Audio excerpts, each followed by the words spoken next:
السلام عليكم ورحمة الله وبركاته.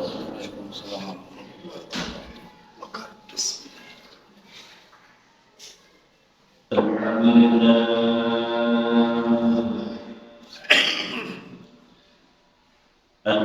لله نحمده ونستعينه ونستغفره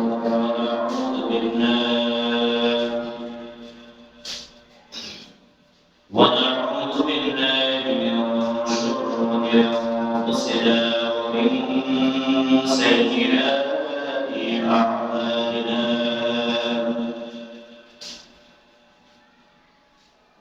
من يهده الله فلا مضل له ومن يضلل فلا هادي له.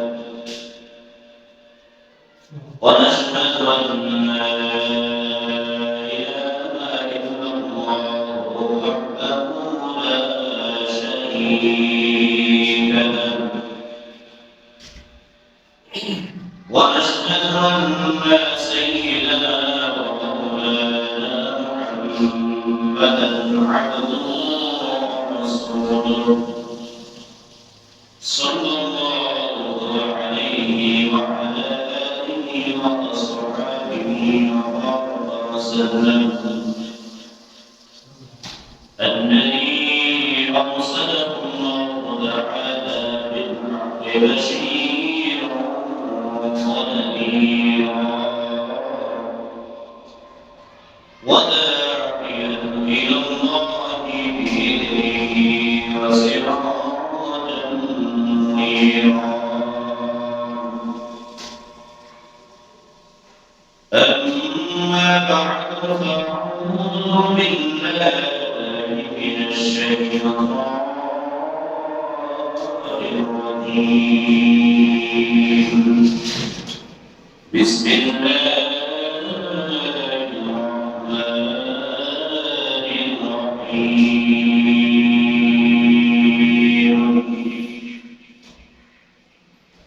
الله ولي الذين آمنوا يخرجهم من الظلمات إلى النور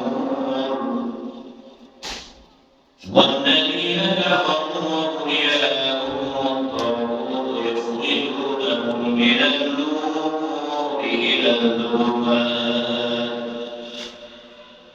أولئك أصحاب النار هم فيها خالدون. قال رسول الله صلى الله عليه وآله وسلم: المرء مع من أحب وأنت مع الذي أحببته، أو كما قال النبي عليه الصلاة والسلام. وقال تعالى في شأن حبيبه ورسوله مخبرا ونافرا: إن الله وملائكته يصلون على النبي يا أيها الذين آمنوا صلوا عليه وسلموا تسليما. اللهم صل على سيدنا ونبينا وشفيعنا وحبيبنا مولانا محمد صلى الله عليه وعلى آله وصحبه وبارك وسلم. محمد اللهم صل على سيدنا نبينا حبيبنا مولانا محمد صلى الله عليه وعلى آله وأصحابه وبارك وسلم. ونعلى بآله كشف الهدى بجماله حسنت جميع خصاله. صلوا عليه وآله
কথা কথা বলেন হুজুর আপনা একটা বিষয় নিয়ে, তার মানে আপনা মানে ক্ষুদ্র, এই ক্ষুদ্র একটা বিষয় থেকে ছোট থেকে একটা সৃষ্টি যেটা হয়েছে সেটার নাম আছে দুনিয়া।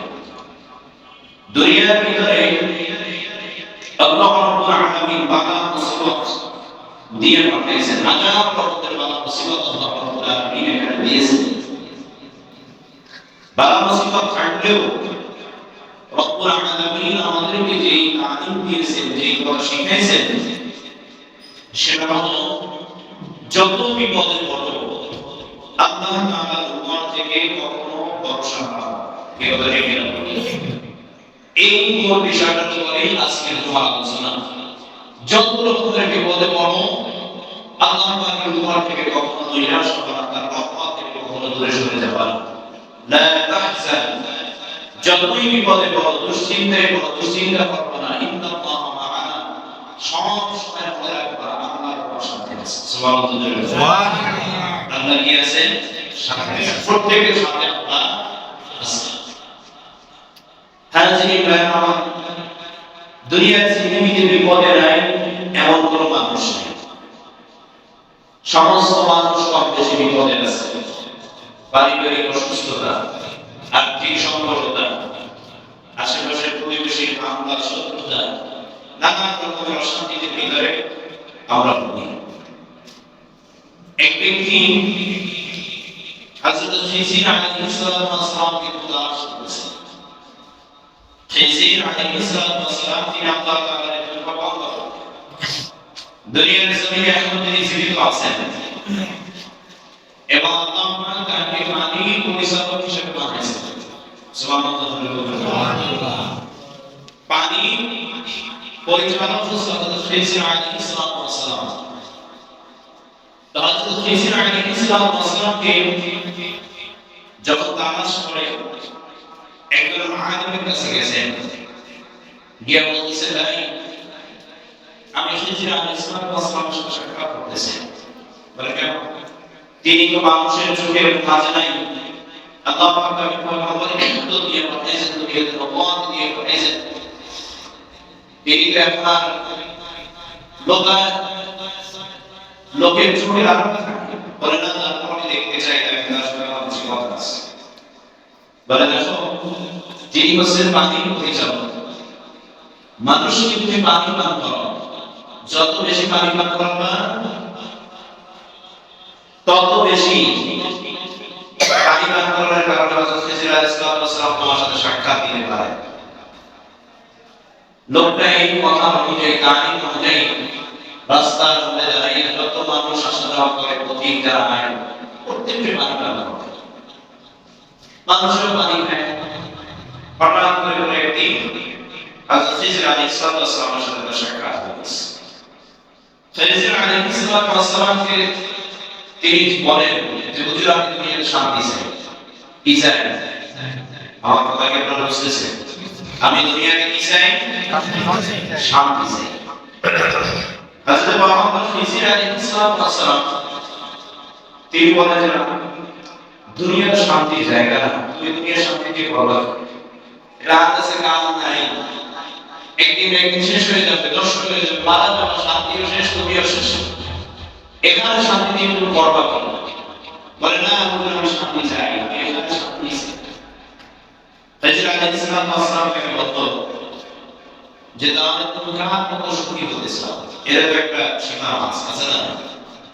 মানুষের চাহিদার কোনো শেষ নাই। কোন শেষ আছে বলেন? নাই। আল-কারিয়া ওয়াল-কারিয়া, ওমা আদরাকা মাল-কারিয়া, ইয়াওমা ইয়াকুনু নাসু কাল-ফারাশি মাবসুস। আল্লাহ সুবহানাহু ওয়া তাআলা সূরার ভিতরে বলেন, আ'লামু তাকাসুর হাত্তা যুরতুমুর রাকাবির। এই সূরার ভিতরে আল্লাহ তাআলা বলেন যে মানুষের যে চোখ, এই চোখের একটু খাওয়া জায়গা আছে কিনা? খাওয়া জায়গা আছে না চোখে? সমস্ত কপাল আর এই গা মাঝখানে চোখ দুটোর কিছু জায়গায়। কবরের মাটি যখন এই চোখের উপরে পড়ে, তখন এই ব্যক্তি বলবে যে না, আমার কিছু দরকার নেই। এর আগে একেবারে মৃত্যুর আগ পর্যন্ত সে বলতে আমার প্রয়োজন আছে, আমি চাই, আমি চাই, আমি চাই, এই সবার শেষ নেই। ঠিক কিনা? এই পৃথিবীর সব থেকে যিনি বড় ধনী, তিনিও বলে না যে আমার যত টাকা হয়েছে এখন টাকা নাই, তিনিও কাজ করে, তিনিও পয়সা কামায়। তো খিজির আলাইহিস সালাম বলতেছেন তুমি কার মতো ধনী হতে চাও? বলছে এটা তো আমি নেই, এটা তো চিন্তার বিষয়, আমি কার মতো হতে চাই? বরিশালের একজন সবথেকে ভালো সুখী ব্যক্তি, আপনি খোঁজ নিয়ে দেখবেন যে তার থেকে ঢাকায় এক ব্যক্তি তার থেকে বেশি সুখী আছে, আছে না? তো ঢাকার থেকে আর অঞ্চলের মানুষ আর একটু বেশি সুখী আছে, কার মতো সুখী হতে চাও বলো? হযরত খিজির আলাইহিস সালাম লোকটাকে বলল আগামী 7 দিন পর্যন্ত আমি তোমাকে সময় দিলাম, 7 দিন পর্যন্ত তুমি কার মতো সুখী হতে চাও সেই মানুষটার সাথে কথা বলে তুমি তোমার জীবনের সব কিছু মিটিয়ে নিবা, তুমি তোমার জীবনের সব চিন্তা দুঃস্বপ্ন তোমাকে নিবা। আগামী 7 দিন পর আমি আবার তোমার সাথে দেখা করার জন্য আসবো, তুমি যদি আমাকে যে ব্যক্তির মতো সুখী হইতে চাও, যে ব্যক্তির মতো টাকা পয়সা চাও, যে ব্যক্তির মতো তুমি সুখ শান্তি অর্জন করতে চাও, আমি আল্লাহ তাআলার দরবারে তোমার জন্য তার মেসাজ দিয়ে দোয়া করে দিব, আল্লাহ রাব্বুল আলামিন তোমাকে সেই ব্যক্তির মতো সুখী বানায় দিবে। সুবহানাল্লাহ। হযরত খিজির আলাইহিস সালাম চলে গেল, লোকটা এবার সুখী মানুষের ঘরে তালাশ করার জন্য শহরে বের হয়ে গেল, এক এক জায়গায় যায়, এক এক জায়গায় তালাশ করে। শহরের পরে বাড়ির সামনে গিয়ে দেখতেছে সুন্দর একটা বাড়ি, এত বড় একটা বাড়ি, বাড়ির সামনে সুন্দর ফুল গাছ, বাড়ির সামনে সুন্দর গেট লাগানো, বাড়ির সামনে সুন্দর করে সাজানো, প্রহরী দেওয়া আছে, নিরাপত্তা দেওয়া আছে, রং বেরঙের জানালা, রং বেরঙের দেখা যাইতেছে কালো কালো সেই জায়গায় পাওয়া। খিজির আলাইহিস সালাম তিনি বলতেছেন, এই লোকটা বলতেছেন মনে হয় এই লোক এই সমাজের ভিতরে সবথেকে বেশি সুখী, সবথেকে বেশি দামি। লোকটা তার কাছে চলে গেল, নিরাপত্তা প্রহরীর কাছে বলল আমাকে কিছুক্ষণ সময় দাও, আমি একটু এই বাড়ির মালিকের সাথে কথা বলতে চাই। প্রহরী মালিকের অনুমতি নিয়ে তাকে একটু সময় করে তিনি চলে গেলেন, তার কাছে গিয়ে বলতেছেন হুজুর জনাব মুহতারাম, আমাকে এক ব্যক্তি এই দুনিয়ার ভিতরে সুখী হওয়ার জন্য দোয়া করবেন আল্লাহ তাআলার কাছে, কিন্তু শর্ত হচ্ছে আমি কার মতো সুখী হইতে চাই, এই জন্য আমি সেই লোককে তালাশ করে বের করতে জন্য বের হয়েছি। আমি যা দেখলাম বাড়ির চতুর্দিকে আমি ঘুরে দেখলাম আপনি আমার সব থেকে বেশি সুখী বা সব থেকে বেশি শান্তিতে আছেন। আমি নিয়ত করেছি ওই লোকের কাছে গিয়ে আপনার কথা বলবো, আপনার মতো আমি সুখী হইতে চাই। এবার তাই তাকে বলতেছে ভাই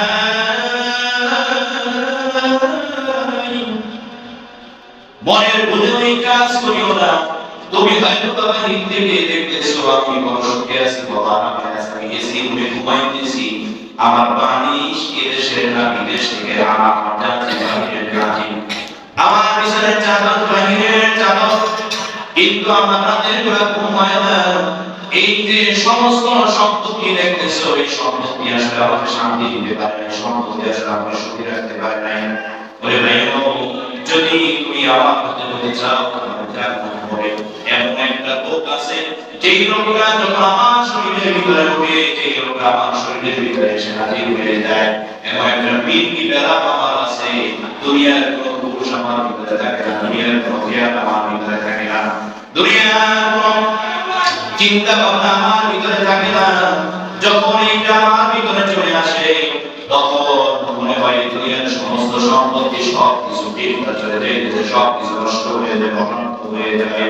এই জন্য ভাই তুমি যদি আমার মতো হতে চাও, সম্পত্তির পাশাপাশি এই অসুখ তোমার শরীরের ভিতরে এসে যাবে। কথা কি বুঝতে পারছো? এবারের কথা কি বুঝতে পারছেন? এই লোকটাকে বলছে দেখো আমার সম্পত্তি আছে ঠিক আছে, কিন্তু এমন একটা অসুখ আমার ভিতরে আছে, আমি যদি পারতাম পৃথিবীর সব এই সম্পত্তি একজনকে দিয়া, একজন কবিরাজকে, একজন ডাক্তারকে লিখে দেওয়ার জন্য আমি প্রস্তুত আছি, সে যদি আমার অসুখটাকে ভালো বানিয়ে দিতে পারে। যখন এই অসুখ আমার উঠে তখন এই সব কিছু আমার কাছে বিকল্প মনে হয়, আর যখন আমি সুস্থ থাকি তখন আমার ভিতরে এই চিন্তা আমাকে ঘুরে ঘুরে খায় যে কখন আমার ওই অসুখ হবে। বাইরে রুগী দেখছেন আপনারা? বাইরে কথা বলেন না, কথা কি আসলে সমস্যা আছে? বাইরে রুগী ছিলেন আপনারা? বাইরে বলেন আপনারা? বাইরে এই রোগ যখন মানুষের ঢুকে তখন কি মানুষের কোনো হৃদয় জ্ঞান থাকে, সেন্স থাকে, কিচ্ছু থাকে না। এই ধরনের রোগ যদি কারো শরীরে হয় তাহলে বুঝেন তো তার অবস্থাটা কি হয়ে যায়। লোকরা বলতেছে না এটা সম্ভব নয়, বাড়ি নাই কিছু থাকে না। ব্যক্তি যদি সুস্থ না হয় তাহলে সম্পত্তি টাকা পয়সা দ্বারা আমার ভেবে নেব। তিনি সুরেশ্বরের একজন ব্যক্তির সন্তানে তিনি মনে মনে ভাবলেন আমি হয়তোবা দুর্দোষ করেছি, এই দরবারের রাজ্যের যিনি বাদশা আছেন, এই রাজ্যের যিনি রাজা আছেন, তিনি হয়তোবা এই সমাজ সব থেকে বড় সুখী মানুষ। কারণ তার টাকা আছে, তার পয়সা আছে, তার ক্ষমতা আছে, তার স্ত্রী আছে, তার পরিবার পরিজন সব কিছু আছে, তার কোনো চিন্তা নাই, তার কোনো অসুখ নাই। তার নিয়ে বসে অনেক কষ্ট করে বাদশার কাছে গেছে, বাদশার কাছে গিয়ে বলতেছে হুজুর আমি আপনার মতো সুখী হইতে চাই। সবার এক ব্যক্তি আমাকে বলেছেন আমি তিনি নাকি দোয়া করলে আমি বড় হয়ে যাবো, গরিব হয়ে যাবো। আপনার মতো আমি সুখী হইতে চাই। কার মতো সুখী হবে বলার জন্য তিনি আমাকে 7 দিন সময় দিয়েছেন। আমি চিন্তা ভাবনা করেছি আমি আপনার মতো সুখী হইতে চাই। বাদশাকে বলতেছেন এরে আমার রাজ্যের ব্যক্তি সহ খবরদার খবরদার খবরদার কেমন কাজ করবা, আমাকে তোমরা বাদশা মনে করো, আমাকে তোমরা দেখো হয়তো আমি সুখে আছি কিন্তু আসলে আমি সুখে নাই। আমি এমন সুখের ভিতরে ভুগতেছি, এমন এক মানসিক যন্ত্রণার ভিতরে আমি ভুগতেছি, সেই যন্ত্রণার কথা কারোর কাছে বলতে পারি না, কারোর কাছে শেয়ার করতে পারি না, কারোর কাছে ব্যক্ত করতে পারি না। কি এমন যন্ত্রণা, একদিন আমার বিবির মারাত্মক রকমের অসুখ হয়েছে, মারাত্মক রকমের বেদনা হয়েছে, এত অসুস্থ হয়েছে একবার মৃত্যুর কাছাকাছি চলে গেছে, মৃত্যুর কাছাকাছি একবার প্রায় চলে গেছে।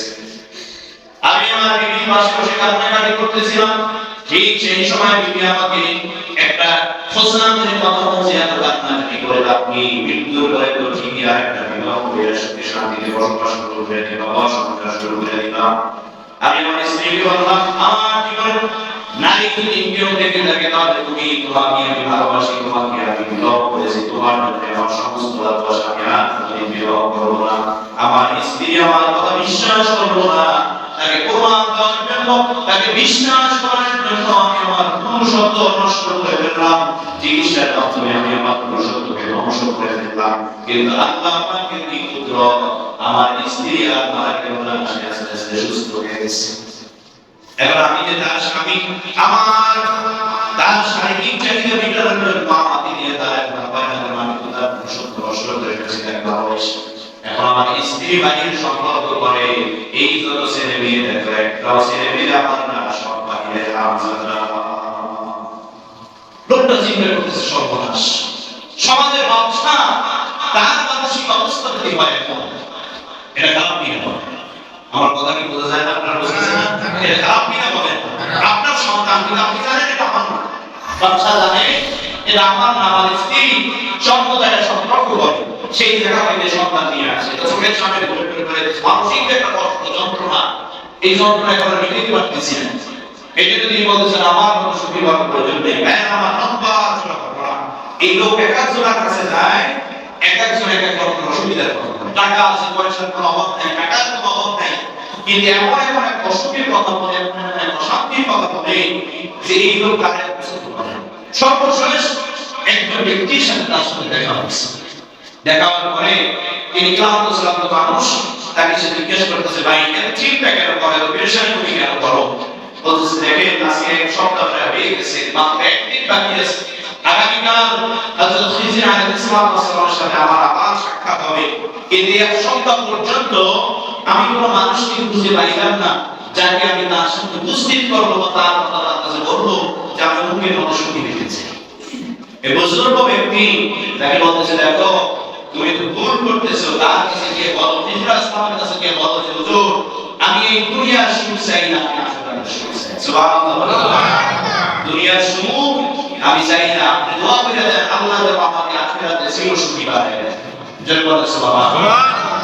পরবর্তীতে হযরত খিজির আলাইহিস সালামের সাথে তার দেখা হলে তিনি বলেছেন আমি তো এক সপ্তাহ পর্যন্ত খোঁজ করেছি, পৃথিবীতে কোনো সুখী মানুষ পাই নাই, যা পাইছি টাকাওয়ালা আছে কিন্তু তাদের ভিতরে সুখ নাই, আছে না নাই? কি বলেন, এমন মানুষ সমাজের ভিতরে আছে না নাই? টাকা আছে লক্ষ লক্ষ, কিন্তু ছেলে এমন কাজ করে সারাক্ষণ নেশার ভিতরে বদ্ধ থাকে, আছে না নাই? হ্যাঁ, মেয়ে এমন কাজ করে স্ত্রী সম্মান দেয় না, ইজ্জত দেয় না, এই চিন্তা ভাবনা করিয়ে সেই ব্যক্তি টাকা আছে তিনি কিন্তু ঘরের ভিতরে শান্তি নেই, ঠিক কিনা করে বলেন? স্ত্রী তাকে একটা শাড়ি পর্যন্ত বেঁধে দেয় না, মেয়ে তাকে সম্মান করে না, ছেলে তাকে সম্মান করে না, এরকম হাজারো মানুষ আছে। মহতরম আমার হাজিরিন ভাইরা আমার, এই জন্য দুনিয়ার শান্তি তালাশ করা এটা একটা বোকামি ছাড়া আর কিছুই না, ঠিক কিনা করে বলেন? দুনিয়ার শান্তি তালাশ করা এটা বোকামি। আপনি যত শান্তি চান এই জায়গায় শান্তি কখনোই আপনার জন্য স্থায়ী হবে না, ঠিক কিনা করে বলেন? Happiness does not last forever. এখানে সুখ কোনোদিন চিরস্থায়ী হয় না, এই দুনিয়ার সুখ চিরস্থায়ী সুখ না, ঠিক কিনা করে বলেন? এজন্য শান্তি যদি চাইতে হয়, আল্লাহ তাআলার কাছে যদি শান্তি চান, তাহলে শান্তি চাইবেন আখিরাতে, ঠিক কিনা করে বলেন? আখিরাতে শান্তি চাইবেন, আখিরাতের মঙ্গল চাইবেন। আল্লাহ রাব্বুল আলামিন বলেন, যারা আখিরাত চায়, দেখেন আখিরাত চাওয়ার ভিতরে দুনিয়াও আছে। আল্লাহ পাক বলেন, যারা আখিরাত চায় আমি তাদেরকে আখিরাতও দেই, দুনিয়াও দেই। আমি তাদেরকে কি দেই? আখিরাতও দেই, দুনিয়াও দেই। আর যারা দুনিয়া চায় তাদেরকে আখিরাত তো আমি মোটেই দেই না, কিন্তু দুনিয়া চাওয়ার কারণে আমি আল্লাহ গুসা হয়ে যাই তাদের উপরে, আমি আল্লাহ রাব্বুল আলামিন তাদেরকে সামান্য কিছু দিলেও পারি, না দিলেও পারি। এজন্য সব সময় সুখ শান্তি যায় কিছু চান, সবকিছু চাইবেন আখিরাত কেন্দ্রিক, ঠিক কিনা ধরে বলেন? আখিরাত কেন্দ্রিক, পরকাল কেন্দ্রিক। আল্লাহ তাআলার কাছে চাইবেন, আল্লাহ আমাদের পরকালে মাফ করিও, পরকালে বেগুনাহগার মাসুম বান্দাদের কাতারে আমাকে শামিল করিও, পরকালে আমাকে তুমি বিনা হিসাবে জান্নাত দিয়ে দিও। এই সমস্ত দোয়ার কারণে আল্লাহ রাব্বুল আলামিন পরকাল আপনাকে দিবেন, আখিরাত আপনাকে দিবেন। রব্বানা আতিনা ফিদ দুনিয়া হাসানাতাও ওয়া ফিল আখিরাতি হাসানাতাও। দুনিয়া এবং আখিরাতের মঙ্গল আল্লাহ রাব্বুল আলামিন আপনাকে দিয়ে দিবেন। কতজন ভাইরা আমার, যে কথা আমি বলছিলাম সেটা হচ্ছে লা তাহজান, দুশ্চিন্তা, ডোন্ট বি স্যাড। কখনোই দুশ্চিন্তা করবেন না। কেন দুশ্চিন্তা করবেন না? হতাশ হবেন না। দুশ্চিন্তা এর একটা অর্থ হচ্ছে হতাশ। হতাশ হবেন না। পৃথিবীর বুকে মানুষেরা হতাশ হয়ে যায়। আল্লাহ রাব্বুল আলামিন বলতেছেন হতাশ হওয়া যাবে না।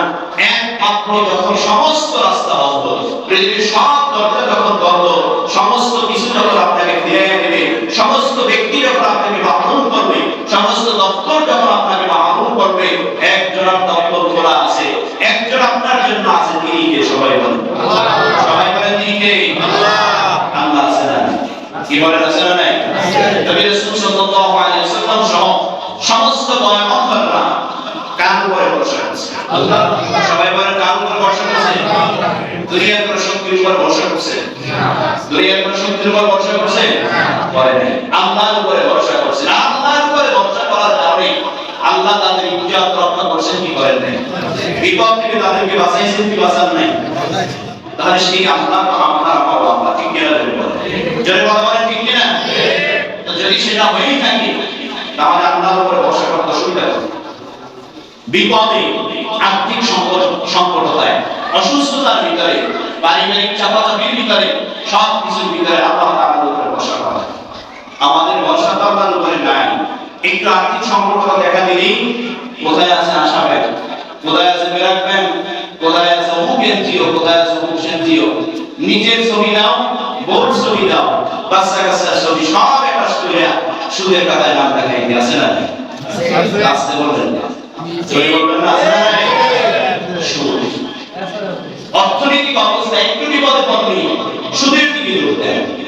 নবীদের থেকে বিপদে বেশি পড়ছেন কি দেখানো না? খাইয়া সাহাবায়ে কেরাম না খাইয়া যদি পাপড় বাঁচছে, কিন্তু সুদের টাকা আছে কোন জায়গা থেকে আমার বুঝা নেই। সুদ কোন জায়গা থেকে গেছে? সেই জমানায় তো সুদ ছিল, সেই জমানায় সুদে মানুষ টাকা হয়। অত সমাজের ভিতরে এখন সুদের হার দিন দিন দিন দিন বাড়ে না কমে? জোরে বলেন বাড়ে না কমে? আসে ওরা মুসলমান ভাইয়া, সুদ খাওয়ার প্রশ্নই আসে না, ঠিক কিনা জোরে বলেন? সুদ খাইতেই পারে না, খাইতেই পারে না সুদ। আমি সুদ দিয়ে একটা বয়ান করবো ইনশাআল্লাহ। বয়ান করবো সুদ দিয়ে, সেখানে বলবো যে সুদ যে কত বড় খারাপ থাকে, কত বড় একটা খারাপ কাজ। সুদের সব থেকে ছোট যে গুনাহ হচ্ছে সেটা হচ্ছে আপন মায়ের সাথে জেনা করা। নাউযুবিল্লাহ। একজন সন্তান ভাই এমন ঘৃণিত কাজ করে কি? কি এমন বিপদে পড়ছেন? কে আছে এখানে হুজুর 3 দিন পর্যন্ত রাখাই রয়েছে? কে আছে এই জায়গায় হুজুর আজকে সকালে খাইতে পারি না, টাকা অভাব করে? অথচ মানুষের এই দুনিয়ার মোহ, দুনিয়ার এই লোভ, দুনিয়ার এই লালসা মানুষকে এই খারাপ কাজের দিকে ধাবিত করে। ঠিক কিনা? কথা ঠিক কিনা? 1 লাখ 1.5 লাখ টাকা সোফা, 60-70 হাজার টাকার খাট, একটা ড্রেসিং টেবিল বানানো 40,000 টাকা দিয়ে। তাই এত যদি তোমার লোভ থাকে তাহলে তোমার তো আপনি সম্পর্ক দেখাই দিবে। ঠিক কিনা? হ্যাঁ, আগেকার সময় আজ থেকে 20 বছর আগে মানুষ এত বিলাসিতা ছিল না। ছিল এত বিলাসিতা? মানুষ মানুষের বাড়িতে রাইতে গেলে পিড়িতে বসে যেত। দেখছেন না আপনারা? সর্বোচ্চ একটা জলসা না হয় পারে। আর এখন আপনি ঘরের ভিতরে সোফা লাগাইছেন, সোফার দাম 1.5 লাখ টাকা। বাবার রুমে সোফা, মায়ের রুমে সোফা, নিজের রুমে সোফা, মেয়ের রুমে সোফা, পেট থেকে দূরে দূরে টিভি। বেচারা মক্কা মানুষ, বেতন প্রায় 20,000 টাকা, কিন্তু বউয়ের যে চাহিদা তাই ছাড়াই ফেলা, মুশকিলটা হবে না। ঠিক কিনা? এই একমাত্র বিলাসিতা মানুষকে এই রকমের খারাপ কাজে ফেলে দিবে। বিলাসিতা ছেড়ে দেন, দেখবেন যত টাকা ইনকাম করে এত টাকা লাগে। একটা মানুষের খাইতে কয় টাকা লাগে? কয় টাকা লাগে একটা মানুষের খাইতে? বলেছেন বাজারে কম বেশি আমি তো বলি, কয় টাকা লাগে একটা মানুষের খাইতে? তার থেকে বেশি খায় এই খারাপ বিলাসিতা। ঠিক কিনা? যত বিলাসিতা মানুষের ঘরের ভিতরে ঢুকে গেছে। ঘরের ভিতরে মানুষ 2 জন, কিন্তু ওয়াজ শুনে বিশাল এক, এর ভিতরে এমন কাম্পিনি ফুটাই আছে, ওরা কয় করে 14 গোষ্ঠী গেছে। অল যদি 100 বার উঠে আসে তাহলে সবাই 100 টাকা করে। ঠিক কথা ঠিক কিনা? এত লাগে গোষ্ঠী শুদ্ধ সব মেহমানকে একসাথে আসে, সর্বদরে বাচ্চারা পেটে পেটে যথেষ্ট, 2 থেকে ক্লাস হয়ে যথেষ্ট, সংসার করেন, এভাবে করেন। কিন্তু যদি এর থেকে বেশি জোর করেন তাহলে তো বিপদ আসবে, তাহলে তো মাথা পেয়ে যাবে, তাহলে তো আপনি আশায় মুসলিমের কাছে দৌড়াইবেন। আপনি তো যাবেনই তাদের কাছে, কারণ আপনার যে চাহিদা সেই চাহিদার তো কোনো শেষ নেই। ঠিক কিনা? এজন্য মহতারাম ভাই আমার, কখনো দুশ্চিন্তা হলে কখনোই আমি শুনতে আমাদের একটা বয়ান করবো ইনশাআল্লাহ, শুনতে কত খারাপ একটা জিনিস মানুষের সমাজের মধ্যে ছড়াই গেছে। আল্লাহ পাকের কাছে সব সময় রহমতের দুয়ার বান্দার জন্য খোলা, সব সময় খোলা। এটা এমন না যে 9টা 10টা দুনিয়ার সরকারি অফিস না যে দপ্তর করে বসবে, আপনি একটু ঘুষ দিয়ে দিবেন আপনার জন্য রহমত। এটা কি জানি বলে ডিসিবি না? হ্যাঁ, এটা ডিসিবির কাজ না যে মেম্বারের 500 টাকা দিয়ে দিয়েছেন আপনার নামে একটা কার্ড ধরাই দিয়েছে। এই খয়রাতে যাও, এটা খাওয়া লাগে খয়রাত, কিন্তু খাইতেছে তো সব ধরি মানুষ। কি বলা মানে? ঠিক কিনা? আপনার জোর আছে আর আপনি এই খয়রাতে কার্ড করে দিয়েছেন, আপনি মনে করতেছেন যে আপনি হালাল খাবার বুঝেন তো, আপনি হালাল খেয়েছেন। কথা বলেন না কেন? কি রাস্তা গায়ে রাখতে তখন আর কথা বলেন, কথা বলেন না কেন? ডিসিবির কার্ড সরকারি মাল, যাদের খাওয়ার মানে যারা খাওয়ার দরকার তারা যদি খায় তারা তো ঠিক আছে, কিন্তু যদি না খায় তো দণ্ড করবে ব্যক্তি কাজ, যারা খাওয়ার যোগ্যতা নাই সে যদি খায় তাহলে হারাম হয়ে যাবে। ঠিক কিনা? হারাম কাজ। ডিসিবির কার্ড না যে আপনি সরকারি রেজিস্টারে 500 টাকা ধরাই দিবেন, আপনার জন্য রহমত একটু বাড়াই দিবেন, এরকম কোনো সুযোগ নেই। এর কোনো দপ্তর নেই। আপনি যেখানে বসে আল্লাহর কাছে চাইবেন, চাওয়া যদি যোগ্যতা সম্পূর্ণ হয় মহলের সাথে আল্লাহ দিয়ে দিবেন। ঠিক কিনা? আল্লাহ তাআলার উপর ভরসা করেন, ভরসার একমাত্র কেন্দ্রবিন্দু রাখেন আল্লাহকে। পৃথিবী কাউকে ভরসা রাখেন না। অনেকে ভরসা রাখে নিজের চাকরিকে। ঠিক কিনা? বলেন। অনেকে ভরসা রাখে নিজের দোকানকে, অনেকে ভরসা রাখে নিজের বাবার রেখে দেওয়া সম্পত্তিকে। অনেক সময় বলে হুজুর এই চাকরিটা না থাকলে ঢাকায় ঢোকতাম, ওগিয়া তোমার চাকরি খাওয়ায় না খাওয়ায়, বলে চাকরি হয় না খাওয়ায়। এই ব্যবসা যদি না থাকতো তাহলে হুজুর না খাইয়ে পথে বসে যেতাম, ব্যবসা খাওয়ায় না খাওয়ায়। এই কথা তো শিরকি কথা যে চাকরি হয় খাওয়ায়। হাজার মানুষ চাকরি করে না, তাকে আমরা খাওয়ায় না। কথা বলেন না, খাওয়ায় না। চাকরি একটা পাবে, রিজিকের জন্য আল্লাহ তাআলা তালাশ করার জন্য বলেছেন আপনি আমি তালাশ করতেছি, এইটাই হলো সিস্টেম, কিন্তু খাবারের মালিক তো আল্লাহ তাআলা। ঠিক কিনা? ভরসা আল্লাহ তাআলার উপরে করবেন। হযরত নবী আল্লাহ তাআলার উপরে ভরসা করেছেন। হযরত ইব্রাহিম থেকে শুরু করে হযরত আদম থেকে শুরু করে সমস্ত পয়গম্বররা আল্লাহ তাআলার উপরে ভরসা করছে। কি করেন? কেমন ভরসা করছে জানেন? ভরসা কাকে বলে আমরা দেখে বুঝি না। আল্লাহ যে কোন জায়গা থেকে কি করতে পারে এটা আমরা অনেক সময় বুঝি না। বিদায় আল্লাহ তাআলা সম্পর্কে আমাদের ধারণা কম, পড়াশোনা কম, আমাদের ছেলেমেয়েরা জানে কম, আমরাও তাদেরকে বুঝাই কম। এটা কিরকম আমাকে বুঝাই বলেন। হযরত ইব্রাহিম আলাইহিস সালাম, এই ঘটনা আপনারা সবাই জানেন। তাকে যখন আগুনে খাওয়ানো হয়, ইব্রাহিম আলাইহিস সালাম একটু কাঁদতে দিয়েছিলেন। কেমন বলছেন? আমি মনে হয় বলেছিলাম এই কথা, যে পৃথিবী সন্তান যত খারাপ কাজ করুক, বাবা তার সহজে তার বিরুদ্ধে যায় না। ঠিক কিনা? কথা কি বুঝছেন? বাবা তার বিরুদ্ধে যায় না। যদি ইব্রাহিম আলাইহিস সালামকে যে জরব গাছের উপর উঠাইয়া আগুনের ভিতরে ফেলাইবে, সেই জরব গাছের রশি যিনি ধরেছিল, তার সামনের কাতারে যিনি ছিল তিনি ছিলেন হযরত ইব্রাহিম আলাইহিস সালাম। এই বাবার দিকে তাকাইয়া তিনি কাঁদতে দিয়েছিলেন, বাবা দুনিয়ার কেউ ছিল না, না ছিল, তুমি তো আমার ছিল, যে আমি অপরাধ করতে পারি কি পারি না। আমি অপরাধ করি নাই, তুমি আসলে অর্থাৎ নমরুদের, তুমি আসলে তুমি নমরুদের খুব কাছের মানুষ, তুমি যদি পারতা তাহলে আমার জন্য সুপারিশ করতে পারো, কিন্তু তা তো করোই নাই। বরং আমার আগুনে পোড়ানোর জন্য যত মানুষ লাইনে দাঁড়িয়েছে তার থেকে সবার আগে সামনে দাঁড়িয়ে এবার আমাকে দেখছি ব্যান আসছে ইব্রাহিম আলাইহিস সালামের আগুন নিবারণের জন্য। ঘটনা আপনারা সবাই জানেন। হযরত জিবরাইল আলাইহিস সালাম আসছেন, আয়েশা বলতেছে যে পয়গম্বর আপনি আমাদের কাছে সাহায্য চান। দেখেন এই জায়গায় ভরসাটাকে বলা আমি আপনাদেরকে বুঝাই দিচ্ছি। আপনি আমার কাছে আমাদের কাছে সাহায্য চান, আমরা ফেরেশতারা আপনাকে সাহায্য করব। হযরত ইব্রাহিম আলাইহিস সালাম জিজ্ঞেস করলেন যে তোমাকে সাহায্য করার জন্য কি তুমি নিজে আসছো না আল্লাহ তাআলা পাঠিয়েছে? বলেন আমরা কথা তোমার সাহায্য করব। সুবহানাল্লাহ, সুবহানাল্লাহ।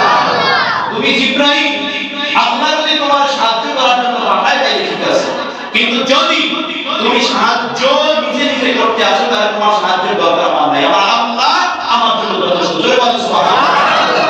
আমার আল্লাহই আমার জন্য যথেষ্ট, তোমার জিবরাইলেরও প্রয়োজন আমার নাই। ফলশ্রুতিতে কি হয়েছিল? হযরত ইব্রাহিম আলাইহিস সালাম 40 দিন পর্যন্ত আগুনের ভিতরে ছিলেন। কয়দিন? 40 দিন। 40 দিন পর্যন্ত, অর্থাৎ নমরুদ বাহিনী ইব্রাহিম আলাইহিস সালামের ছাই কাটতে চায় না, ওরাও যাতে প্রায় শেষ করে দেয়, এই জন্য 40 দিন এক জায়গায় আগুন জ্বালাচ্ছে। ইব্রাহিম আলাইহিস সালাম কি জ্বলেছিল? কথা বলে জ্বলেছিল? চলে নাই। হযরত ইব্রাহিম পয়গম্বর 120 বছর হায়াত পেয়েছিলেন, কম বেশি রেওয়াজ আছে। এই 120 বছরের ভিতরে তাকে একদিন প্রশ্ন করা হয়েছে যে আপনি সব থেকে এই 120 বছরের ভিতরে উত্তম সময় কাটাইছেন কোন সময়? বলো ওই যে 40 দিন আগুনের ভিতরে ছিল, ওই 40 দিন আমার কোনো টেনশন ছিল না। সুবহানাল্লাহ, সুবহানাল্লাহ। আল্লাহ কোরআনে আয়াত নাযিল করেছে, কুল্লা ইয়াদাহু, হে আপনি কুনি বাওদাও ওয়া সালামান আলা ইব্রাহিম। সুবহানাল্লাহ, সুবহানাল্লাহ। কুল্লা ইয়াদাহু, হে আপনি কুনি বাওদাও ওয়া সালামান, আরামদায়ক হয়ে যাও। সালাম শব্দের অর্থ শান্তি না? সালাম শব্দের অর্থ শান্তি না? আরামদায়ক হয়ে যাও, শান্তিময় হয়ে যাও। আল্লাহ তাআলার কথা দেখেন, আল্লাহ যদি বলতো আগুন ঠান্ডা হয়ে যাও, তাহলে এমন ঠান্ডা হইতো ইব্রাহিম আলাইহিস সালামের ঠান্ডায় কষ্ট হইতো। ঠিক কিনা? ঠান্ডায় মানুষের কষ্ট হয় না? ঠান্ডায় কষ্ট হইতো। এজন্য আল্লাহ পাক বলেছেন সালামান, শান্তিময় হয়ে যাও। ঠান্ডা যদি প্রয়োজন হয় ঠান্ডা হও, গরম যদি প্রয়োজন হয় গরম হও। 40 দিন ইব্রাহিম আলাইহিস সালাম আগুনের ভিতরে ছিলেন, জিবরাইলের সাহায্য নেয় নাই, আল্লাহ তাআলা তাকে হেফাজত করেছেন করে। আরেকবার দেখেন, ভালো করে দেখেন, জালিল কদর একজন পয়গম্বর হযরত ইউসুফ আলাইহিস সালাম, ঠিক কিনা বলেন? পয়গম্বর ইউসুফ আলাইহিস সালামের উপর অনেক পরীক্ষা গেছে। যখন থেকে তিনি ছোট সেই অবস্থায় তার উপর পরীক্ষা শুরু হয়েছে। পরীক্ষা দিতে দিতে দিতে দিতে ব্যক্তি একেবারে জীবনটাই শেষ করে দিয়েছে। হযরত ইউসুফ আলাইহিস সালামকে যখন জুলাইখা এক রুমের ভিতরে বন্ধ করছে, জানেন তো ঘটনা আপনারা সবাই। যখন বন্ধ করছে, শুধু একটা রুম নয়, 7 রুমের ভিতরে এক রুম, কয় রুমের ভিতরে এক রুম? 7 রুম। অর্থাৎ এই রুমে আসার জন্য আরো 7টা রুম পার হয়ে আসা লাগে, প্রত্যেকটা রুমে রুমে একটা দাম। একেবারে শেষ রুমে আইসা যখন তিনি অপকর্মের প্রস্তাব দিলেন যে আমি সারা জীবন তোমাকে সাধনা করেছি, আজকে পেয়েছি, আমি তোমার সাথে একান্ত সময় কাটাইছি। ইউসুফ আলাইহিস সালাম তিনি দেখে আসছেন যে আমাদের যে এই জায়গায় নিয়ে আসছে, এই জায়গা থেকে আমাকে বের হইতে হইলে 7টা তালা খোলা লাগবে। কয়টা তালা? 7টা তালা খোলা লাগবে, 7টা দরজা খোলা লাগবে।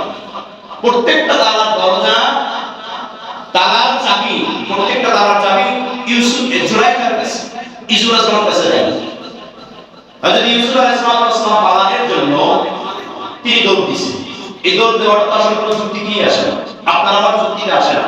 কিরকম আসলে জানেন, দরজায় তালা লাগানো, দরজায় কি লাগানো, তালা লাগানো, দৌড় দিয়ে যাই। কিন্তু ইউসুফ আলাইহিস সালামের ভরসা ছিল যে আমি দৌড় দিব, দৌড় দিলে আল্লাহ পাক আমার জন্য একটা না একটা রাস্তা তৈরি করবে। সুবহানাল্লাহ। এই ভরসা তার ভিতরে ছিল। এই দৌড় এটা দরজা, সর্বশেষ দরজা দ্রুত ভাবে বদল দরজা ফিট। তিনি তারা দেখে সেই জায়গায় দৌড় দিয়েছেন। আল্লাহ রাব্বুল আলামিন তার জন্য আল্লাহ তাআলার উপর ভরসা করেছেন, তার জন্য আল্লাহ পাক রাস্তা তৈরি দিয়েছে কি দেয়? সুবহানাল্লাহ। সুবহানাল্লাহ। দিয়েছে কি দেয় নাই? কিরকম দিয়েছে জানেন? রাসূল ইউসুফ আলাইহিস সালাম দৌড় দিয়েছেন। দৌড় দেওয়ার সাথে সাথে জুলাইখা বিছানাকে খাওয়া দেওয়ার পরে জুব্বা সূরা ইউসুফের ভিতরে আছে, জুব্বা ধরে ফেলছে। ধরার কারণে ইউসুফ আলাইহিস সালাম থামে নাই। আপনি আমি থাকলে কি করতে হবে? হ্যাঁ, হুজুর পুরো লাইন আছে রে, বড় লাইন নেই, কি একটা গান করতে গেছে, আমার তো কিছু করার। হুজুর এমন এক বিপদে পড়ছি, এই সময় সুদ না খাইলে হয় না। মেয়ের বিয়ে দিতে দিছি, এখন যদি একটা মোটরসাইকেল জামাইরে না দিই, ভাই খাট পালন তো আনসার যদি না দিই, কিন্তু দেন কে আমাদের একদিন পজিশনটা দিবেন না। আর যেই পোলায় শ্বশুরের বাড়িতে খাট পালন করিয়া একবার বউকে ঘুমাইতে যাও, তোমার বিয়ে করতে কইছে রাহমত। হ্যাঁ, তুমি যদি একটা খাট বানিয়ে বউকে না ঘুমাইতে হবে, এটা যদি ওর বাড়িতে নিয়ে ঘুমান লাগে, তো তোমার মতো ভাইরা তুমি বিয়ে করতে কইছে। আমার কাছে এই কথা না নিয়ে নাজিরা বলতে একটা বাংলা ছবি কিনে ঘুমাও, তারপর শ্বশুর বাড়িতে খাট দেবে না। এগুলো সব থেকে ছোট লোকই কাজ, ঠিক কিনা বলবে? মেয়ের বাবা যত্ন করা মেয়েটারে যখন বড় হইল, আদর যত্ন মহব্বত করার সময় যখন বাবার হয়েছে, সেই সময় আপনি সুমাইয়া মেয়েটারে নিয়ে গেলেন, এটার সাথে সাথে খাট পালঙ্ক ফার্নিচার পিস কেরাস কাপ সব আপনার নিয়ে যাওয়া লাগে। এমন খয়রাত ছোট লোকই করা কে শিখেছে? সব থেকে ছোট লোক এগুলো কখনো তো নেবেন না। যারা বিয়ে করেন না, আমাদের বাংলার মুসলিম যারা বিয়ে করেন না, কোনোদিন স্টেপ ফরওয়ার্ড শ্বশুরের মুখের দিকে তাকাই বলবেন একটা সুতাও আমার দিবেন না, যা পারার আমি দিব, পারলে শ্বশুরের বাড়ি খাবেন না। এটা সুন্নতের বিপরীত, সুন্নতের বিপরীত খাবেন না পারলে শ্বশুরের বাড়ি, এটা খাওয়া ঠিক না। তাদের তো এখন শোক, তাদের নিজেদেরকে অন্যের বাড়ি চলে যায়, কথা ঠিক কিনা বলবো? খানকা এই সময় আবার 400 300 500 আবার বরযাত্রী। আমাদের সাহেব আহমদুল্লাহ বলেন যে এটা বরযাত্রী, এটা বরযাত্রী। কি যাত্রী? বরযাত্রী। বদ মানে খারাপ না, এটা খারাপ যাত্রী, বরযাত্রী না। পাইছে তো তাই মহতারাম ভাইরা আমার, যাই হোক যে কথা আমি বলছিলাম যে কি জানি বলছিলাম, ইউসুফ আলাইহিস সালাম। আমরা যদি এমন বিপদে পড়ছি জানি না, ইউসুফ আলাইহিস সালামের থেকে বেশি বিপদ আপনি, বিপদ একেবারে কাছে। দৌড় দিয়েছেন, আল্লাহ পাক সাথে সাথে প্রত্যেকটা দরজাকে টস টস করে ফেলেছে। সুবহানাল্লাহ। সব খুলে দিয়েছেন ইউসুফ আলাইহিস সালাম। বাইরে দেখে আজিজের মিশর তার সামনে দাঁড়ানো, পিছন পিছন দৌড়ে আসছে জুলেখা। আজিজের মিশর বাদশা মহাশয় বুঝতে পারছেন যে নিশ্চয়ই এটা একটা খারাপ কাজ হয়েছে, বড় খারাপ কাজ হয়েছে। তিনি জুলেখাকে জিজ্ঞেস করলেন কি হয়েছে। বলে তোমার এই কথা তো আসলে লম্বা, খুব ছোট করে বলি। তোমার এই আদরের ইউসুফ, আদরের সন্তান, সে আমার উপরে আক্রমণ করার জন্য আমাকে নিয়ে গেছে জেলের এই মানে অন্তর্মহলের ভিতরে। দেখছেন মহিলা তো বেশ দেখছেন, আল্লাহ কোরআনুল কারীমের ভিতরে বলছেন যে নারীর হক সবচেয়ে বড় হক। পুরুষেরা পাইছে তাই থেকে পাইছে তাই 60 বছরের বেটা মানুষের নারীর হক করে বলে যায়, ঠিক কিনা ধরে এতেও সংসার নষ্ট হয়ে যায়। বিয়ে শাদী হয়ে গেছে আর এখন যে মোবাইল আসছে, কোন সময় কোন তাহাজ্জুদের টাইমে আপনার কাছে মেসেজ দিলে আপনি বুঝবেন না যে আল্লাহ নবী মেসেজ পাঠাইছে। এক কথা দুই কথা তিন কথা, আমাদের হুজুরের কত মেসেজ দেয় কি কথা জানেন? হুজুর একটা মাসালা কোন এই জানে এই ভাইয়া মাসালা কোথার হুজুর পায় না, মাসালা তো চলে আছে ফেসবুকে। হুজুর একটা মাসালা কোন কি মাসালা, এই মাসালা সেই মাসালা বইলে দিছি, মাসালা কথার কথা বইলে দিছি মাসালা। এটা শুধু আমার কথা না, আমার সমস্ত ওলামায়ে কেরামদের কথা। যারা এই খপ্পর থেকে বাইরে থাকতে চায় যে হুজুর একটা মাসালা কোন, মাসালা কই দেওয়ার পরে শেষ সময় যদি হুজুর আমার ভালো আছে, একদিন ভালো আছে, পরের দিন হুজুর আপনার পরিবার কেমন আছে, পরের দিন হুজুর না বলে তো খারাপ হয়ে যাচ্ছে। এটা খারাপ, এটা খারাপ। এই ধরনের জিনিস অবগত করা ঠিক কিনা বলবো? এই যে জামাইয়ের ভিতরে বাড়াই দেয়, আর যদি জায়গা না পাওয়া অন্য মানুষ আপনারা বলেছেন জামাই দুলাভাই আমাকে মহব্বত করে দেন, তারা এর সামনে বাড়াই দেয়। মহতরম ভাইরা আমার, এদিকে লক্ষ্য করো, খুব সংক্ষেপে শেষ করে দেব। ইউসুফ আলাইহিস সালাম দৌড় দিয়েছেন, তাকে জিজ্ঞেস করা হয়েছে, কি জিজ্ঞেস করছে, যেখানে কি হয়েছে, আসেন একটু ফাঁক করে দাও, সামনে আসুন, যে কি হয়েছে, হওয়ার ভিতরে হয়েছে এইটা যে সামারে নিয়ে আটকেছে। আসলে কি ইউসুফ আটকেছে না জুলেখা আটকেছে? কথা বলেন তো ভালো করে বলবেন, ইউসুফ আটকেছে না জুলেখা আটকেছে? এখন সে হচ্ছে রাজার বাদশার স্ত্রী রানী আস্তেরি, তিনি যে কথা বলে তাকে লড়াই করে না। ইউসুফ আলাইহিস সালামকে নির্দোষ প্রমাণ করার জন্য সাক্ষী চায়, একবার 7 রুমের ভিতরে সাক্ষী করবে। সুবহানাল্লাহ, সুবহানাল্লাহ, সাক্ষী করবে। হযরত ইউসুফ আলাইহিস সালাম সাক্ষী মানছিলেন মাত্র 6 মাসের একটা বাচ্চা। কয় মাসের একটা বাচ্চা? 6 মাসের বাচ্চা কথা বলতে পারে। এই সাক্ষীর কথা শুনিয়া আজিজের মিশরের মাথা আরো গরম হয়ে গেছে। ইউসুফ তামাশা করো আমার সাথে, 6 মাসের বাচ্চা কথা বলে কিভাবে? আল্লাহ তাআলা অধীনাতুল করতে 6 মাসের বাচ্চাকে সাক্ষী মানেন। কোরআনুল কারীমের ভিতরে আয়াত আছে, এই বাচ্চাও একটা মিরাকেল সাক্ষী দিয়েছে। মিরাকেল সাক্ষী দিয়েছে, কি সাক্ষী জানেন? সেই সাক্ষী হচ্ছে যে হযরত ইউসুফের কামিজ তথা দামাদ যদি পিছন দিক থেকে ছেঁড়া থাকে তাহলে জুলাইখা দোষী, আর যদি সামনের দিক থেকে ছেঁড়া থাকে তাহলে ইউসুফ দোষী। সে বলে নাই কে নির্দোষ আর কে দোষী, আপনি বাচ্চাকে বিচার করবেন। তাহলে ইউসুফ আলাইহিস সালামের এই সাক্ষী, বাচ্চার সাক্ষী শুনে দেখেন ইউসুফ আলাইহিস সালামের জামা পিছন দিক থেকে ছেঁড়া। বাচ্চা বুঝতে পারছে 6 মাসের বাচ্চাই যখন কথা বলছে তখন অবশ্যই ইউসুফ আল্লাহ তাআলার একজন খাস বান্দা। কিরকম বাইরামা ইউসুফ আলাইহিস সালাম আল্লাহ তাআলার উপর ভরসা করেছিলেন, আল্লাহ তাকে বাঁচাইছে কি বাঁচায় নাই? কি বলেন, বাঁচাইছে কি বাঁচায় নাই? এত বড় বিপদে পড়ছে। আবার দেখেন একটু আরো অনেক রকমের কথা আছে। খানাদানার বিপদে ছেড়ে দিয়েছে খানাদানার ভিতরে হযরতে হুযায়ফা রাদিয়াল্লাহু তাআলা, এই কথাটি আমি শেষ করে দিব। হুযায়ফা রাদিয়াল্লাহু তাআলা আল্লাহর নবী বিশেষ একজন সাহাবী। হুযায়ফা রাদিয়াল্লাহু তাআলা ইসলামের হযরত ওমর রাদিয়াল্লাহু তাআলার সময় রোমানদের বিরুদ্ধে যুদ্ধ হয়েছে, রোম তথা ইতালির রোমদের খ্রিস্টানদের বিরুদ্ধে এক যুদ্ধ হয়েছে। এই যুদ্ধে রোম সম্রাটের আদেশ ছিল যদি কোনো মুসলিমকে জব্দ করা যায় অর্থাৎ গ্রেফতার করা যায়, তাকে যেন হত্যা না করা হয়, তাকে আমার কাছে নিয়ে আসা। ঘটনাগুলো বর্ণিত বোঝায় সব 50 থেকে 60 জনের একটা মুসলিম বাহিনীকে আটকে রেখেছে, রোম সম্রাটের কাছে নিয়ে গেছে। খুব ছোট্ট করে বলতেছি, রোম সম্রাট তাকে বলতেছে যে তোমরা আমার কাছে জব্দ হয়ে গেছে, যদি ঈমান ছেড়ে দাও, কি ছেড়ে দাও? ঈমান যদি ছেড়ে দাও তাহলে আমি তোমাদেরকে মুক্তি করে দেব। হযরত রাদিয়াল্লাহু তাআলা খুব দায়িত্বহীন কথার মধ্যে ছিল যে ঈমান এমন এক জিনিস যেটা জীবনের থেকে কয়েক গুণ বেশি ভালোবাসি, জীবন একবার নয় শতবার যাবে ঈমান থেকে এক চুল পরিমাণে নিষেধ করা। সুবহানাল্লাহ, সুবহানাল্লাহ। বাদশাহের স্বভাব কেমন মানুষ, মরার সময় কেমন কাছে ফাঁসি দিয়ে লাইলা কল্লা হয় করে বাবা, এই সময় ঈমান ছাড়তে যায় না।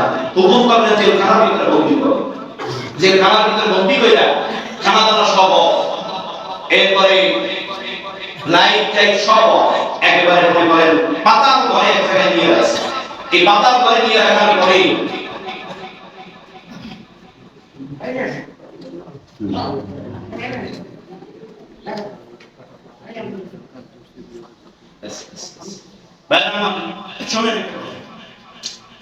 খানা দানা সব বন্ধ।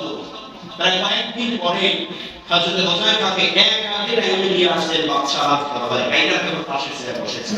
ও আদর যত বুঝা বলতেছে, দেখো আমি জানি তোমরা মুসলমান, তোমার জীবন এখন আমার হাতে বন্দী, আমি চাইলে তোমাকে মেরে ফেলতে পারি। আমি তোমাকে একটা প্রস্তাব দেই, এই রাজ্যের ভিতরে সবথেকে সুন্দরী নারী হচ্ছে আমার মেয়ে। আমার মেয়ের মতো সুন্দরী নারী নাই, সুতরাং আমার মেয়েকে তোমার সাথে বিবাহ দিব এবং আমার রাজ্যের যত সম্পত্তি আছে সম্পত্তির অর্ধেক আমি তোমাকে রেখে দেব যদি তুমি ঈমান ছেড়ে দাও। হুযায়ফার কথা মেয়েটাও বিনয়ী করেছে না দরকার, এবং অর্ধেক রেখে দিব। আর আমার কোনো সন্তান ছেলে মেয়ে না থাকার কারণে শুধুমাত্র একটা মেয়ে আমার মরার পরে বাকি অর্ধেক পেয়ে যাবে, অর্থাৎ এই রাজ্যের বাদশা হয়ে যাবে। সামান্য এক মেম্বারের প্রস্তাব আমরা ফলাইতে পারি না, ঠিক কিনা?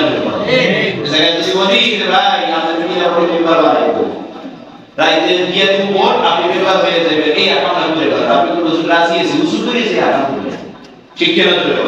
তারা বাদশার প্রস্তাব দিয়েছে, বন্দী করা হয়েছে, যে আবার একটু ডাক্তার দিয়ে দেওয়া হয়েছে, ডাক্তারকে বলা হয়েছে তুমি সবসময় পালস করো, যখন দেখবা যে এই মুহূর্তে যদি তাদেরকে খানা না দেওয়া হয় তাহলে সাথে সাথে সে মারা যাবে, সাথে সাথে সে মারা যাবে, ঠিক সেই সময় আমাকে জানাবো। ডাক্তার একটা সময় খবর পাঠাইছে প্রায় 7-8 দিন হয়ে গেছে, এখন যদি আপনি খানা না দেন তাহলে মারা